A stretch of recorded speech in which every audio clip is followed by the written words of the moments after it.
Then case study research, this is one of the important aspect of qualitative study. जब हम in depth study करते हैं किसी research में, किसी भी चीज़ों को जानने के लिए उसकी एक्सटेंसिवली स्टडी करना चाहते हैं, इन डेप्थ जाना चाहते हैं, तो हम उसको केस स्टडी के हिसाब से उसको समझते हैं. एंड एक किसी भी रिसर्च को जानने के लिए हम लोग हमेशा कुछ केस स्टडीज़ लेते हैं. क्यों?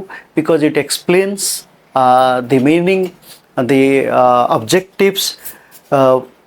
उसको जानने के लिए हम लोग उसके अंदर जितने भी इन डेप्थ हो सकता है तो उसके अंदर उसको हम प्रयास करते हैं जानने के लिए दैट किस तरीके से वो एग्जिस्ट कर रहा है, या किसी भी नॉलेज को जितना हो सकता है गहराई से जाने. किसी फैक्ट के बारे में उसको गहराई से जानना है तो हम इन डेप्थ स्टडी करते हैं, तो इसलिए केस स्टडी कहा जाता है. तो बहुत सारे रिसर्च में हम लोग देखे हैं जो केस स्टडी के नाम पे कोई 10, 15, 20. So that explains that you wanted to explain different objectives through in-depth study. Any particular object, any particular individual, any particular family, any particular village.